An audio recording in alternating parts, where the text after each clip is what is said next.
Shri Venkateswara gold తాకట్టులో ఉన్న మీ బంగారాన్ని విడిపించి కొనబడును.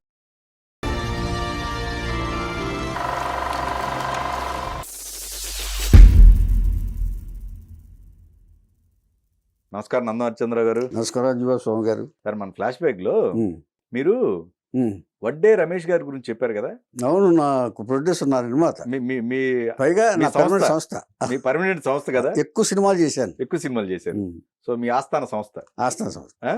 సో ఓకే, మరి ఏమండి రమేష్ గారి గురించి చెప్పారు. వాళ్ళ అబ్బాయి హీరో ఉన్నారు కదండి నవీన్ గారు, ఆయన ఎందుకు వదిలేశారు? చెప్పాలండి నిజమే, తప్పే. అంటే గుర్తు రాకపోవడానికి కారణం కూడా ఆయన సైలెంట్ అయిపోయాడు ఇండస్ట్రీ నుంచి కొంతకాలం. అవును, దాదాపుగా కొన్ని సంవత్సరాలు గ్యాప్ అవటం వల్ల కొంచెం మనకు కూడా అది వచ్చేసింది, ఆ గ్యాప్ వచ్చేసింది. అంటే ఆ గ్యాప్ ఇచ్చి చెప్తాను వాళ్ళు చెప్తారు. ఆ గ్యాప్ ఈ గ్యాప్ అయింది. చేత అంటే నా కళ్ళ ముందు పెరిగినాడే కదండి అది, ఆ సంస్థలో నేను అప్పుడు ఏజ్ ఎంత ఉంటుందండి? చిన్నపిల్లోడు కాదు, అప్పుడే పుట్టాడు రిమర్లో.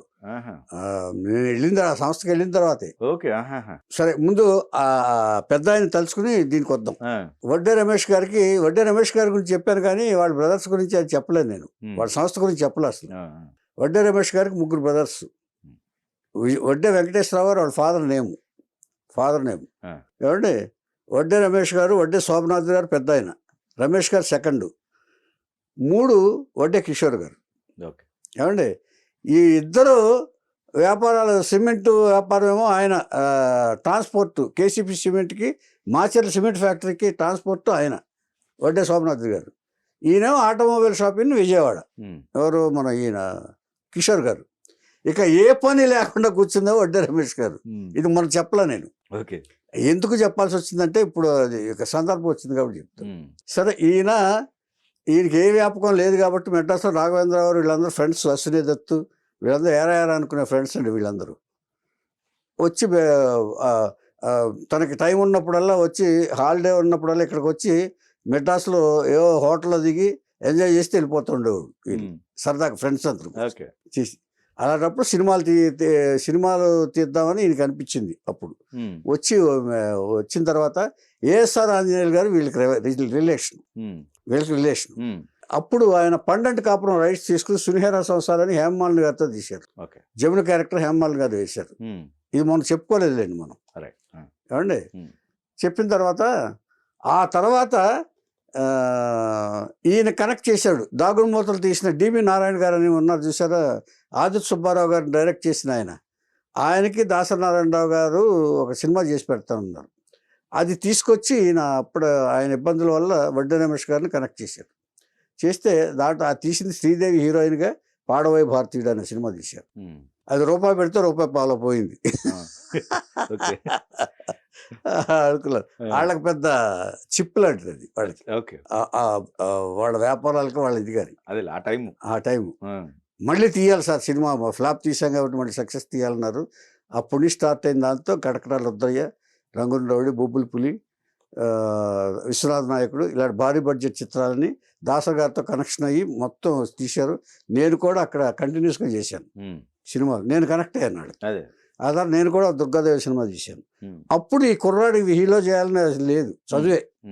పద్మశేషాద్రిలో చేర్పించారు. పుట్టిన తర్వాత ఎలమరలో పుట్టాడు ఇక్కడ ఫస్ట్. పుట్టిన తర్వాత ఇక్కడికి తీసుకొచ్చి మెడ్రాస్ వచ్చిన తర్వాత పద్మశేషాద్రిలో చదువు. వీళ్ళకి అక్క కూడా ఉంది, బిందు మాధవ్ అనే అక్క. ఏమండి,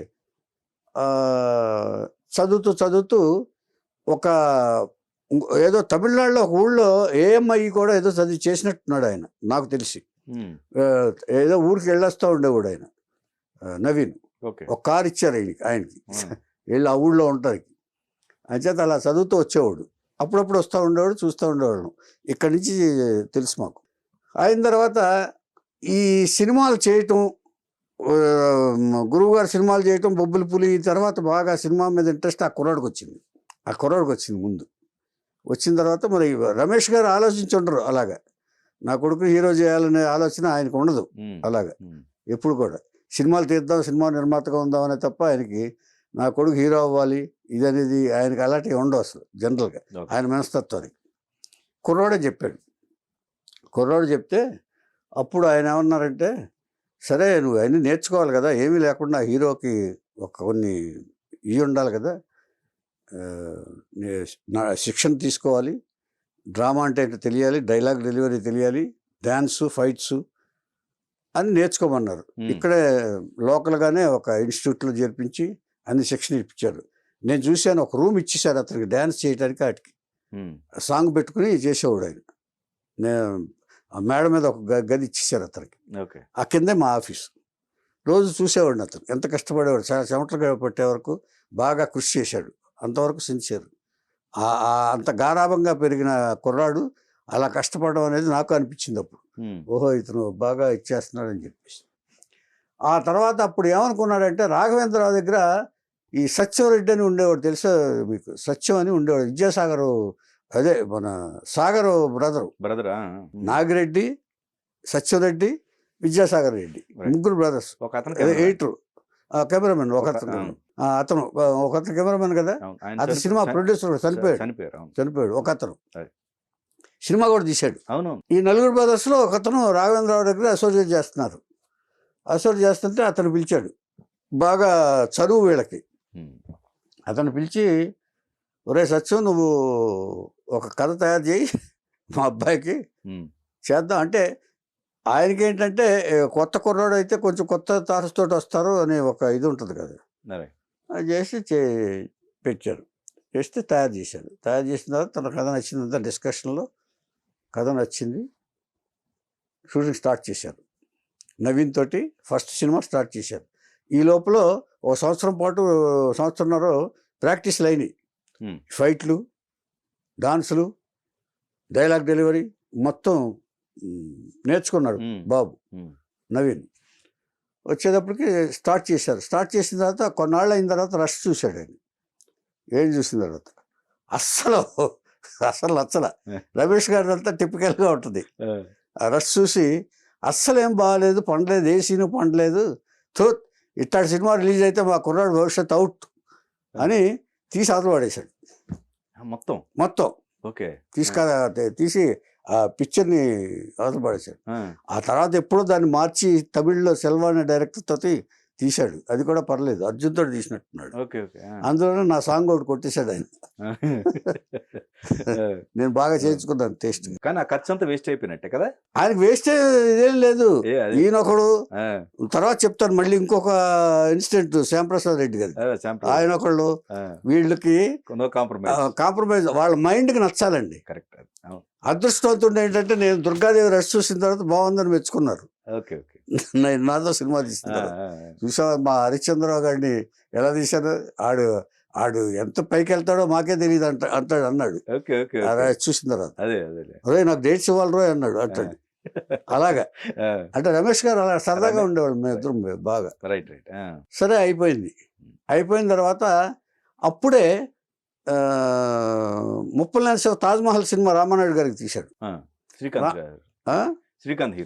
శ్రీకాంత్ హీరోగా. అంతకుముందు ఇంకో సినిమా ఏదో తీసినట్టున్నాడు ముప్పల్ నరసింహ. సో బాగా తీస్తున్నాడు లవ్ స్టోరీలు అనే ఒక పేరు అప్పుడు వచ్చింది తాజ్మహల్ తోటి.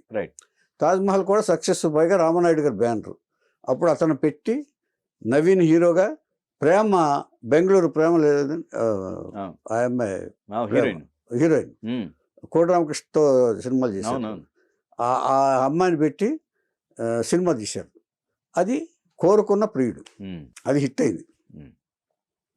హిట్ అయిన తర్వాత ఒక హీరోగా ఒక స్టాంప్ పడిపోయింది నవీన్కి. ఓహో, ఇంకో కొత్త హీరో వచ్చాడు. దీనికోసం వెయిట్ చేసింది రమేష్ గారు. ఆ సినిమా తీసుంటే అసలు ఎవడో వచ్చేవాడు కాదు, దీంతో మూల పెట్టి కూర్చోవాల్సి వచ్చేది మా అబ్బాయిని అని చెప్పి. అంటే వాళ్ళకి ఆస్తుల గురించి కాదు నేను అనేది, సినిమా అనేది బాగా రావాలని ఒక తాపత్రయం. వచ్చేటప్పటికి అంటే పైగా కొడుకు ఫస్ట్ పిక్చర్ అంటే ఉంటుంది కదండి, అందులో తప్పేం లేదు. దీనికి ముందు ఒక ఉపోద్ఘాతం చెప్పాలనుకున్నాను, అది మర్చిపోయాను నేను. ఒకటండి, సినిమాలో ఎవరైనా కొత్త హీరో వచ్చినా, కొత్తగా ఇదైపోయినా కూడానండి, మెయిన్ కథ జడ్జిమెంట్ కావాలి. మెయిన్ కథలో జడ్జిమెంట్ కావాలి. తర్వాత నిర్ణయించగలిగే ఏ నిర్మాతకి ఏం చేయాలి, ఏ నిర్మాతని ఎట్లా అబ్జర్వ్ చేయాలి, ఏ దర్శకుని ఎట్లా ట్రీట్ చేయాలి, ఇట్లాంటివన్నీ కూడా ముందు కొత్తగా వచ్చేవాళ్ళు ఎప్పుడు నేర్చుకోవాలి. తర్వాత వీళ్ళ గురించి బయటకు చెప్పే పిఆర్ఓ కూడా ఒకటి కావాలి, మీడియా నుంచి కానీ ఎవరికైనా కావాలి. ఇవన్నీ లేవు మన నవీన్ గారికి. అంటే పెద్ద ప్రొడ్యూసర్ కాబట్టి ఆయన వీళ్ళ గురించి ఆలోచించాలి. అప్పుడు రమేష్ గారి పెద్ద ప్రొడ్యూసర్ కదా, ఏమండి, అందువల్ల కొన్ని లోపాల వల్ల కొన్ని తప్పులు జరిగినాయి. ఎందుకు ఆ ఎక్స్పీరియన్స్ తో వీళ్ళు వాళ్ళని యాడ్ చేసుకోవచ్చు కదా. ఎవరండి? ఇప్పుడు నవీన్ గారికి ఎవరైతే కావాలో వాళ్ళందరిని కూడా, ఎంత పెద్దోడైనా కూడా పిఆర్ కావాలండి. అదే అదే అదంతా చేయలే అప్పుడు. ఎంత ప్రతి నిర్మాతతోని దర్శకుడితో ఆయన మాట్లాడేవారు. ఆయన ఒక ఆఫీస్ పెట్టుకుని కథలు విని, కథ వినటం, దర్శకులతో మాట్లాడడం, ఆయన తప్పులేదు చేసేవాడు. అదే తప్పులేదు, ఆయన చేయటం తప్పులేదు. బట్ కొంతమంది కూడా ఉండాలి అక్కడ, ఉండాలి. అదేనండి, అది లేదు, అది కొంచెం ఆ రాంగ్ జడ్జిమెంట్ వల్ల కొంచెం ఇదైంది. లేదంటే పెద్ద హీరో అవ్వాల్సినవాడు. Okay okay. ఇప్పుడు ఒక జగపతి బాబు రేంజ్ హీరో అవ్వాల్సినవాడు. మంచి హిట్స్ ఉన్నాయండి, మంచి హిట్స్ ఉన్నాయి చెప్తా. అయిన తర్వాత సరే, ఇప్పుడు కోరుకున్న మొగుడు సక్సెస్ తర్వాత నిర్మాతలు వచ్చి పడ్డారు. కొత్త హీరో దొరికాడు మాకు. ఒక ఇప్పుడు జగత్ బాబు ఆల్రెడీ ఇదైపోయింది కదా, పాత హీరో అయిపోయాడు కదా. ఇప్పుడు కొత్త కుర్రాడు యూత్ లవ్ కథలు తీయడానికి మనకు నవీన్ అనేవాడు దొరికాడు. కుర్రాడు బాగున్నాడు, పెర్ఫార్మెన్స్ బాగుంది, అన్నీ బాగున్నాయి. శిక్షణ తీసుకున్నాడు కదా, డ్యాన్స్ బాగున్నాయి, అన్నీ బాగున్నాయి అనే ఇది వచ్చేసింది వీటికి. వచ్చిన తర్వాత సినిమాలందరూ ఇచ్చేస్తున్నారు. ఇలా చేస్తుండగా ఇప్పుడు కోడి రామకృష్ణ పెళ్ళి అనే సినిమా తీశాడు. అది చాలా హిట్. జాబిలమ్మ నీకు ఎంత కోపమా, మహేశ్వర్ హీరోయిన్, సుజాత మహేశ్వర్ మదర్గా, ఆ కాలనీ మన పృథ్వీ గారు విలన్గా రుక్కు రుక్కు రుక్కు రుక్కు అంటూ పాట పాడతారు కదా. అది చేసి ఆ ఫిల్మ్ సూపర్ హిట్ అయింది. ఆ సినిమాతో స్టాండర్డ్ అయిపోయాడు. ఇప్పుడు ఫ్యామిలీ కథలకు కానీ లవ్ కథలకు కానీ నవీన్ పనికొస్తాడు అనే స్టాంప్ పడిపోయింది. కోరుకున్న ప్రియుడును దీంతో కోరుకున్న ప్రియుడు కూడా సక్సెస్ కదా, దాంతో స్టాంప్ పడిపోయింది. పెళ్లి సూపర్ హిట్ లేండి. ఆ పెళ్లి సూపర్ హిట్, అదే చెప్తున్నాను ఏమండి. పెళ్లి హిట్ అయిన తర్వాత చాలా ఆనందం కలిగింది. నవీన్ గారి స్టాండర్డ్ హీరో అని పేరు వచ్చేసింది నిర్మాతల్లో. ఇక నిర్మాతలు డేట్స్ కోసం నవీన్ గారి వెనకాల కథలు పట్టుకుని మొదలుపెట్టారు. నవీన్ గారిని కలవటం, డేట్స్ ఇమ్మంటాం, ఓవరాల్గా కన్ఫ్యూజ్ చేశారు ఆయన్ని లెక్క ప్రకారం. అయినా కూడా కొందరు కొన్ని సినిమాలు తీసి ప్రియా ఒకటి, తర్వాత మనసిచ్చి చూడు ఒకటి, స్నేహితులు ఒకటి, తర్వాత మళ్ళీ కోడి రామకృష్ణ లెక్కల బాలాజీ ఒకటి, ఆ తర్వాత ఈవీవి గారు కూడా శ్రీకాంత్ కాంబినేషన్లో మల్టీ స్టారర్ లాగా తీసి శ్రీకాంత్ నవీన్ పెట్టి చాలా బాగుందనే సినిమా తీశాడు. ఇవన్నీ హిట్లే. ఇన్ని హిట్ల తర్వాత దాదాపు 7 హిట్లు తర్వాత ఆయన పరిస్థితి ఎలా ఉంటుంది? ఇక వరుస పెట్టారు. వరుస పెట్టి డేట్లు కొన్ని మొహమాటానికి కూడా ఒప్పుకోవాల్సి వచ్చింది. ఆయన ఎవరు నిర్మాతలు ఉంటారు కదా, వడ్డే రమేష్ గారు చైన్ అయినా అని వడ్డే రమేష్ గారు చెప్పడం, ఏదో ఇలాగా కొన్ని ఆబ్లిగేషన్స్ వల్ల సినిమా ఒప్పుకున్నాడు. ఆ తర్వాత ఎక్కడి నుంచి స్టార్ట్ అయిందంటేనండి, మన 2001లో ఈవీ గారు మళ్ళీ మా ఆవిడ మీద ఒట్టు, మీ ఆవిడ చాలా మంచిది అనే సినిమా తీశారు. మంచి సినిమా అది. పైగా నవీన్ గారు పెర్ఫార్మెన్స్ చాలా బాగుంటుంది అందులో. ప్రకాష్ రాజ్ కూడా వేసాడు. కాకపోతే ఏంటంటే కొంచెం యాంటీ సెంటిమెంట్, భార్య లేచి వెళ్ళిపోద్ది. శ్రీకాంత్ని పెళ్లి చేసుకుని ఎక్కడ దెబ్బతిందంటే, శ్రీకాంత్ కూడా అందగాడు, మంచివాడు, కానీ తను ప్రేమించిన వాడితోటి లేచి వెళ్ళిపోతుంది.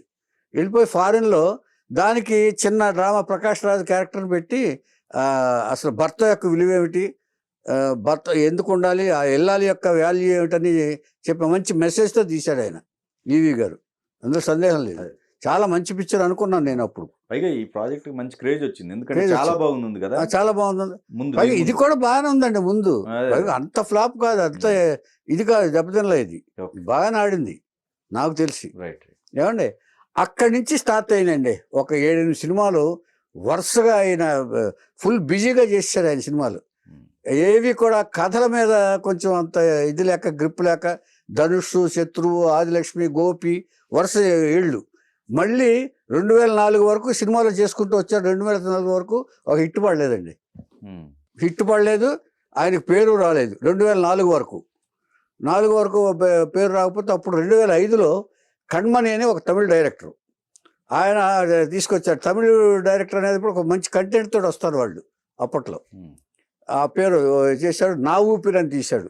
నా ఊపిరిలో చాలా మంచి పేరు వచ్చింది పెర్ఫార్మెన్స్గా, కళ్ళజోడు పెట్టుకుని చేస్తాడు. ఆ చేసిన దానికి నంది అవార్డు కూడా వచ్చింది. That is only Nandi award Naveen పెర్ఫార్మెన్స్కి.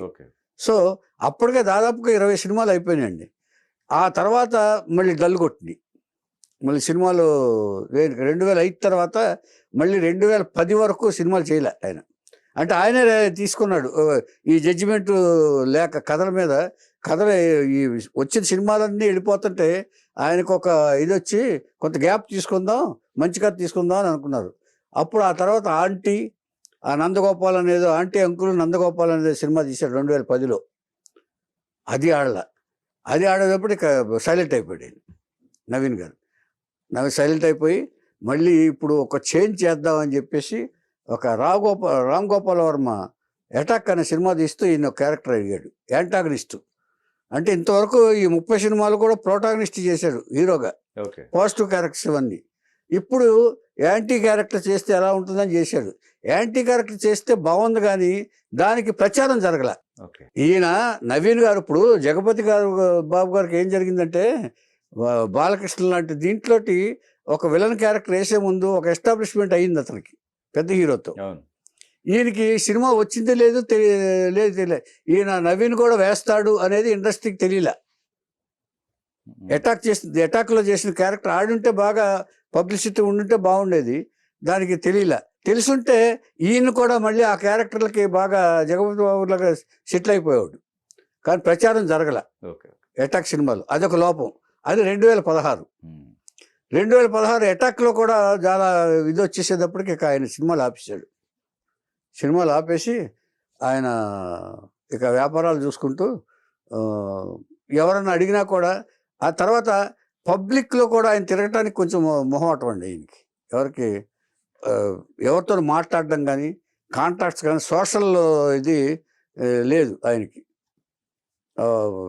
ఇండస్ట్రీలో తిరగటం ఆయన కొంచెం బిగినింగ్ నుంచి రిజర్వ్గానే ఉండేవాడు ఆయన. వాళ్ళ పేరెంట్స్ దాని ప్రకారం, వాళ్ళ ఫ్యామిలీ ప్రకారం రిజర్వ్గా ఉండేవాడు. ఇప్పుడు ఇది అయిన తర్వాత అసలు కూడా కాంటాక్ట్ లేదు అండి. కాంటాక్ట్ లేకపోయిన తర్వాత ఇప్పుడు సినిమా వరకు వస్తే ఇప్పుడు ఒక 10 ఏళ్ల గ్యాప్ తర్వాత ఒక మంచి కథ దొరికితే తప్ప తీనని స్టేట్మెంట్ ఇచ్చాడు ఆయన. మీడియా వాళ్ళు అడిగితే, ఎక్కడైనా కనపడితే మీడియా వాళ్ళు అడిగారు అనుకోండి, నేను మంచి కథ దొరికితే తప్ప తీయను, నాకు నచ్చాలి కాకుండా మంచి కథ దొరకాలని చెప్పాడు ఆయన. అంటే సినిమా తీసేందుకు ఊరికే ఒక పర్పస్ఫుల్ సినిమా తీసినప్పుడు కానీ నేను తీస్తాను తప్పకుండా అని చెప్పారు. 10 ఏళ్ల తర్వాత ఇప్పుడు ఆయనకి నమ్మకం కలిగి ఒక కథ, ఇది ట్రాన్స్ఫర్ త్రిమూర్తులు, మంచి టైటిల్ అది. మరి దీన్ని బట్టి అర్థమైంది ఏంటంటే ఒక సిన్సియర్ కానిస్టేబుల్ ఆయన.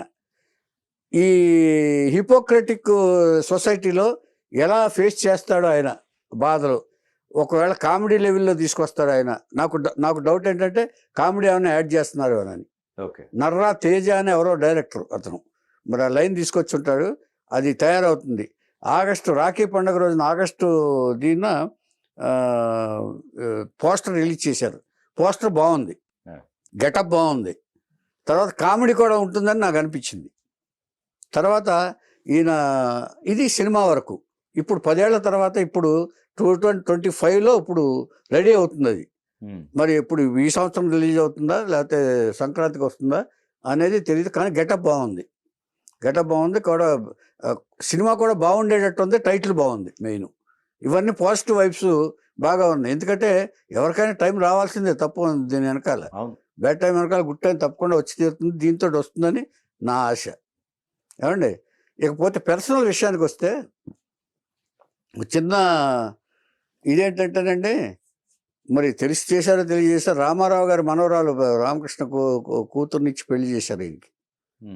ఎన్టీ రామారావు గారు మనవరాలనిచ్చి వడ్డే రమేష్ గారు బాగా ఇది కాబట్టి పెళ్లి చేశారు. పెళ్లి చేసిన తర్వాత కొంతకాలానికి మరి ఎందుకు వచ్చి బాగానే ఉన్నారు వాళ్ళు.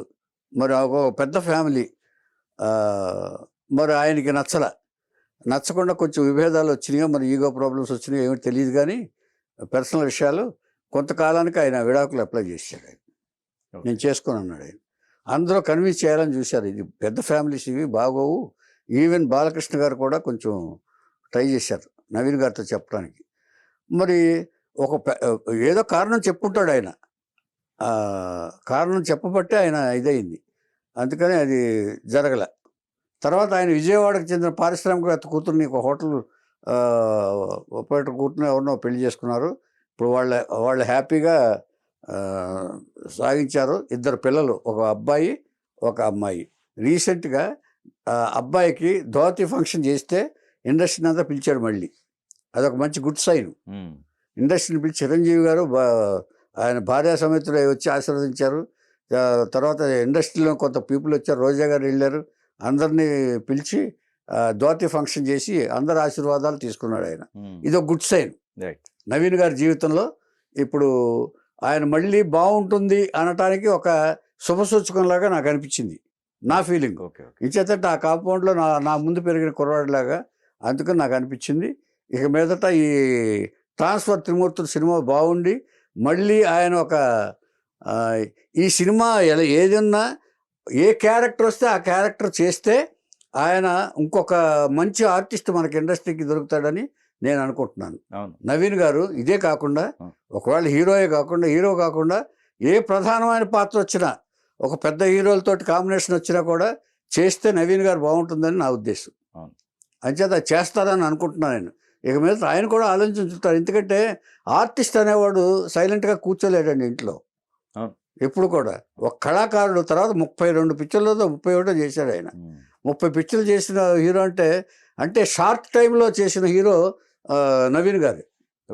చాలామందికి స్లోగా కెరీర్ డెవలప్ అవుద్ది, కానీ ఈయనకి వెంటనే వచ్చి పడిపోయిన సినిమాలు. బికాజ్ ఈ ఎస్టాబ్లిష్డ్ ప్రొడ్యూసర్ కొడుకు ఒకటి అవటం, ఆయన పెర్ఫార్మెన్స్ బాగోవటం, సినిమాలు బాగుండటం, అంచేత పెర్ఫార్మెన్స్ ఓరియంటెడ్ ఆర్టిస్ట్ అని తెలియటం, స్టాండర్డ్ హీరో టైప్లో రావటం, ఆయన కూడా అన్ని పాత్రలు చేయగలిగితే మరో జగపతి బాబు లాగా ఆయన సెటిల్ అవుతారని నేను అనుకుంటున్నాను. కానీ ఇక్కడ నందమూరి ఫ్యామిలీకి సంబంధించిన వియంకుడే అనుకోవాలి వీళ్ళని, అంతే కదా. వడ్డే రమేష్ గారు, రామారావు గారు అంతా బాగా తెలుసు కదా. బొబ్బిలిపల్లి తర్వాత వాళ్ళ కాంటాక్ట్స్ బాగా పెరిగినాయి. సో అంటే ఆయన వద్దనుకున్నారండి. ఎంతమంది చెప్పి చూసినా ఫ్యామిలీ మెంబర్స్ కానీ పెద్దలు కానీ చూసినా ఎందుకు వచ్చిందో మరి. ఇప్పుడు వాళ్ళిద్దరి మధ్య ఏం జరిగిందో మనకు తెలియదు కదా, తెలియకుండా మనం మాట్లాడుకోలేము. కరెక్ట్ ఏమండి, భార్యాభర్తల మధ్య ఏం జరిగిందో, ఎందుకు విభేదాలు వచ్చినాయో తెలియకుండా, అది పర్సనల్ మ్యాటర్స్. ఇప్పుడు ఎంచేతంటే మనం ఎంత చెప్పినా కూడా మనం బయట నుంచి ఊరికే ఏదో అబ్బాయి అమ్మాయి అనే ఆలోచిస్తాం తప్ప వాళ్ళిద్దరి మధ్య జరిగిన క్లాషెస్ ఏమన్నాయో మనకు తెలియదు. ఒకవేళ ఏదన్నా ఈయనకి ఏమన్నా ఇది జరిగిందా, ఈగో క్లాషెస్ వచ్చినాయా, లేకపోతే ఇంకేదైనా తేడా వచ్చినాయా, మాటల్లో తేడా వచ్చినాయి, ఏదైనా తేడా ఉండొచ్చు. కానీ గబుక్కుని నవీన్ గారు కూడా అంత హ్యాపీగానే ఉండేవాడు, హ్యాపీగా పెళ్లి చేసుకున్నాడు ఆయన. చేసుకున్నాడు అంత షార్ట్గా ఎందుకు రియాక్ట్ అవుతాడు ఆయన? ఆయనకి ఏదో జరిగి ఉంటుంది. ఇప్పుడు పెద్దలు కుదిర్చింది అనుకోవాలి, లవ్ మ్యారేజ్. పెద్దల గురించిందండి బాబు, లవ్ మ్యారేజ్ కాదు. ఆ తర్వాత మ్యారేజ్ ఈయన చేసుకుంది, లవ్ మ్యారేజ్. ఆయన ఇష్టపడి ఇది పెద్దలు కుదిర్చిన మ్యారేజ్. అయ్యో రామారావు గారి ఫ్యామిలీ అంటే పెద్దలు కుదిర్చిన మ్యారేజ్ కాకుండా పైగా ఆయన కొన్ని అటెండ్ అయ్యాడు కొన్ని ఫంక్షన్స్కి. తర్వాత తెలుగుదేశం పార్టీ వాళ్ళ ఫంక్షన్స్ కాటికి వారితోటి మన రామారావు గారి ఫ్యామిలీ తోటి వెళ్ళారు వీళ్ళిద్దరు కలిసి కొంతకాలం. ఆ తర్వాత సడన్గా ఇది వచ్చేసింది. అంటే వాళ్ళకి తెలుసుంటే అందుకే సైలెంట్ అయిపోయారు వాళ్ళు, ఏదో తేడా. ఇప్పుడు ఇంత చెప్పినా కూడా ఇతను వింటలేదంటే ఏదో తేడా ఉంటుందని వాళ్ళకి ఇప్పుడు బయటికి ఎవరు చెప్పరు కదండి. అవునవును. అంచేత ఆ పరిస్థితిలో ఎంచేతంటే ఊరికే ఎవరు ఇది విడిపోరండి, ఎవరు విడిపోవాలని అనుకోరు. పైగా పెద్దలను గౌరవించే ఫ్యామిలీ ఇది కూడా, నవీన్ కూడా. పెద్దల చాటును పెరిగిన, తల్లి చాటున తండ్రి చాటును పెరిగిన ఒక పెద్ద ఫ్యామిలీ చాటును పెరిగిన కుర్రాడు ఇతను. ఏమండి, ఇతను ఊరికే ఇది చేయడు. అంచేత నవీన్ మంచి ఆర్టిస్టు, మంచి ఇది నాకు తెలిసి మంచివాడు, సాఫ్ట్ నేచరు. అతి మంచివాడు, మొహమాటానికి పోయి కూడా కొన్ని సినిమాలు చేసి దెబ్బతిన్నాడు పాపం. అవును, ఆ మధ్యలో అయ్యే కదా. అవన్నీ ఆ దెబ్బలని సినిమాలన్నీ కూడా అవును. ఇంచేతంటే కాదనలేని పరిస్థితిలో. అదే. ఎంచేతంటే వాళ్ళకి బాగా ఈ ఫ్యామిలీకి చాలా మంది తెలుసు కదా సార్ ఇండస్ట్రీలో, అవును. వాళ్ళ ఫ్యామిలీకి. అందుకని అలా కొన్ని తప్ప ఆయన ఇంకోటి కెరీర్ పరంగా కూడా ఉమ్, ఈ ఆయన ఇప్పుడు దాకా ఈ ట్రావెల్లో ఉమ్. చాలా తక్కువ సినిమాలే కౌంట్ అనుకోవచ్చు. 30 సినిమాలు చేశాడు. ఇంకా ఇంకా చాలా ఆ, చేయాలి. ఈ పాటికి 100 సినిమాలు చేసేవాడు ఆయన. చేసి ఉండేవాళ్ళు. అవును. ఎందుకంటే ఆయనే గ్యాప్ తీసుకున్నాడు కొంతకాలం. రైట్. అదే.